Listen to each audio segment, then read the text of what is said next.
दोस्तों नमस्कार। आप देख रहे हैं वॉइस वायर न्यूज और आज की शुरुआत करते हैं दुनिया की सबसे बड़ी और तेजी से बदलती खबरों के साथ, क्योंकि पिछले 24 घंटे में कई देशों में हालात अचानक बदल गए हैं और उनके असर सीधे सीधे आम लोगों की जिंदगी पर पड़ रहे हैं। सबसे पहले यूक्रेन की तरफ चलते हैं, जहां आज सुबह सुबह फिर से युद्ध की आग तेज हो गई। रूस ने बीते रात क्रेमेंचुक नाम के शहर पर भारी मिसाइल और ड्रोन हमले किए। ये हमला पहले की तुलना में कहीं ज्यादा बड़ा बताया जा रहा है, क्योंकि इस बार सीधे सीधे सिविल इंफ्रास्ट्रक्चर को निशाना बनाया गया। शहर में बिजली के कई बड़े ट्रांसफार्मर पॉइंट्स उड़ाए गए, पावर ग्रिड को नुकसान हुआ और देखते ही देखते 8 अलग अलग रीजन में ब्लैकआउट में हालात पहुंच गए।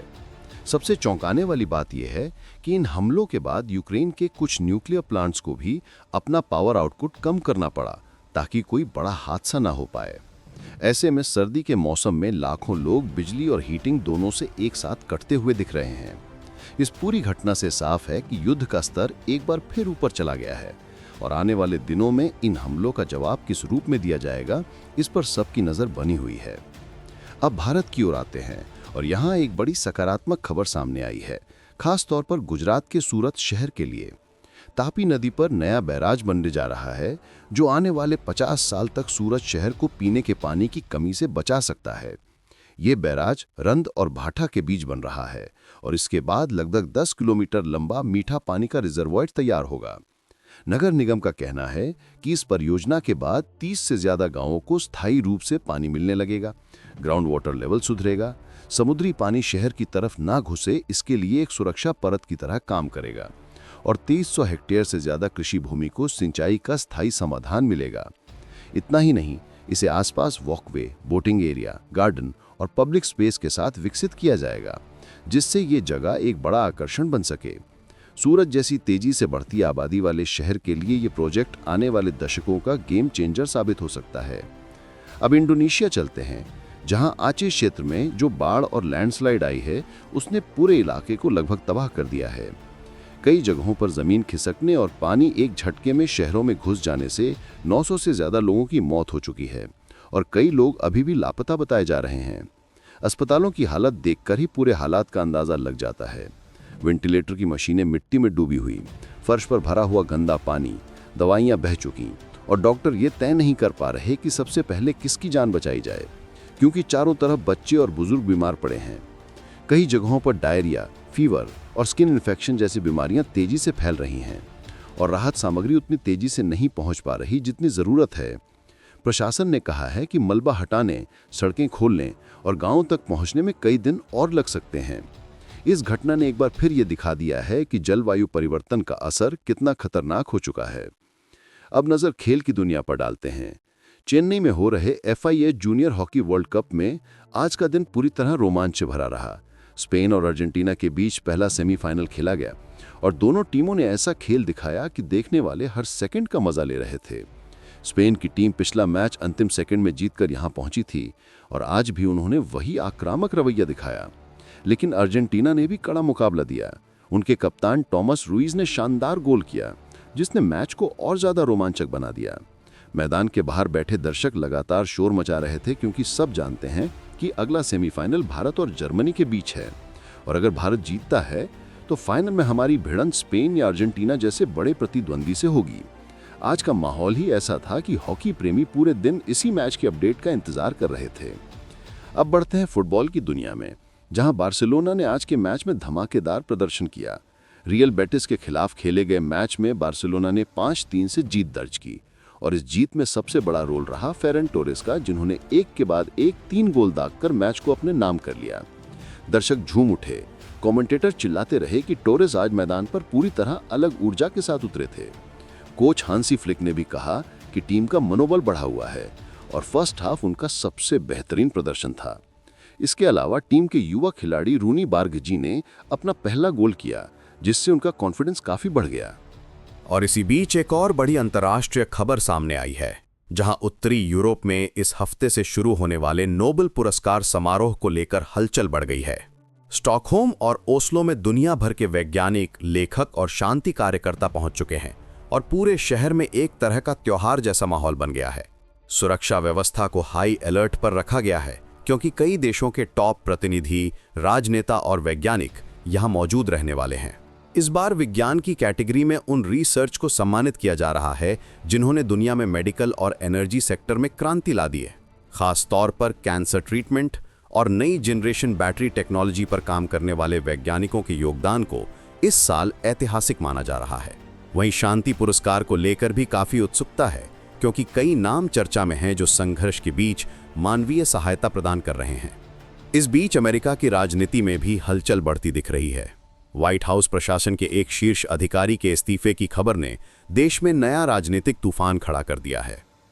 ये अधिकारी राष्ट्रपति के बेहद करीबी माने जाते थे और उनके इस्तीफे के बाद विपक्ष ने सरकार पर फैसलों में पारदर्शिता की कमी का गंभीर आरोप लगाया है।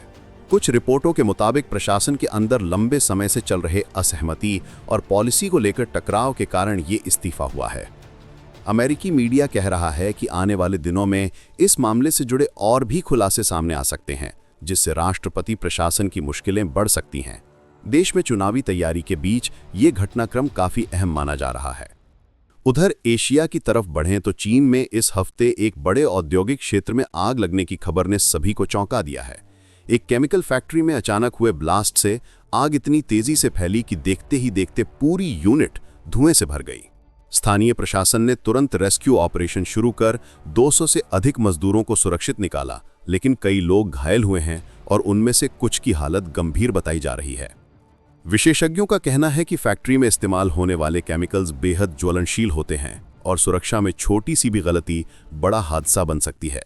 अभी आग को पूरी तरह नियंत्रित करने में समय लग सकता है और पर्यावरण विभाग ने आसपास के इलाकों में एयर क्वालिटी एडवाइजरी जारी कर दी है।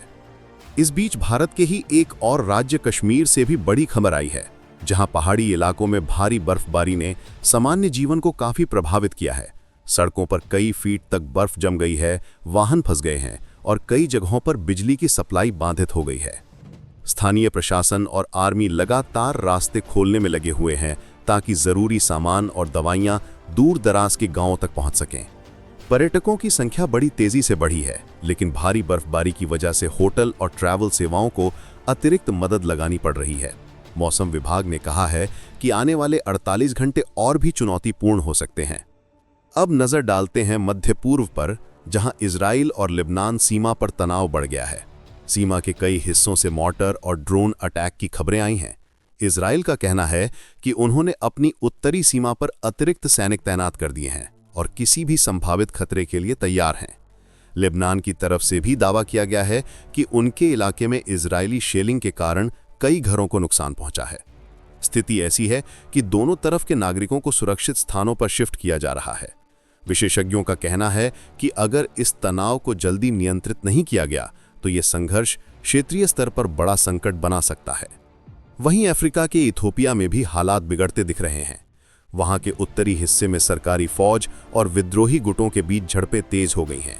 कई गांवों से लोगों को सुरक्षित स्थानों पर भेजा जा रहा है और रेड क्रॉस की टीमों को भी जगह जगह भेजा गया है ताकि घायलों तक मदद पहुंचे।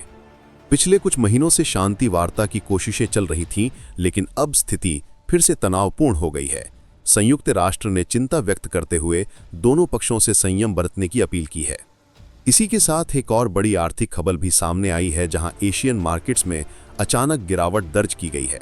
जापान, दक्षिण कोरिया और भारत की मार्केट में आज सुबह भारी उतार चढ़ाव देखने को मिला। निवेशकों का कहना है कि मौजूदा वैश्विक तनाव और तेल की कीमतों में उतार चढ़ाव के कारण मार्केट अनिश्चितता के दौर से गुजर रहा है। हालांकि भारत का मार्केट दिन के दूसरे हिस्से में थोड़ा संभला, लेकिन विदेशी निवेशकों की गतिविधियों पर सबकी नजर बनी हुई है। विज्ञान जगत से आज एक दिलचस्प खबर आई है, जहां यूरोप में वैज्ञानिकों ने दावा किया है कि उन्होंने एक नई तकनीक विकसित की है जिससे इलेक्ट्रिक वाहनों की बैटरी सिर्फ 7 मिनट में 80% तक चार्ज हो सकती है। अगर यह तकनीक व्यावहारिक रूप से लागू हो जाती है तो ईवी इंडस्ट्री में क्रांति आ सकती है। कार कंपनियों ने कहा है कि वे इस तकनीक का परीक्षण करेंगे और आने वाले 2 वर्षों में इसे प्रोडक्शन मॉडल्स में शामिल किया जा सकता है। और इसी दौरान भारत में एक और बड़ी उपलब्धि हासिल हुई है, जहां इसरो ने छोटे सैटेलाइटों के लिए डिजाइन किया गया नया रॉकेट इंजन सफलतापूर्वक टेस्ट कर दिया है। ये इंजन कम लागत में तेज लॉन्च क्षमता प्रदान करेगा और भारत के स्पेस सेक्टर के लिए महत्वपूर्ण साबित होगा। विशेषज्ञों का कहना है कि आने वाले वर्षों में भारत छोटे सैटेलाइट लॉन्चिंग के क्षेत्र में विश्व लीडर बन सकता है।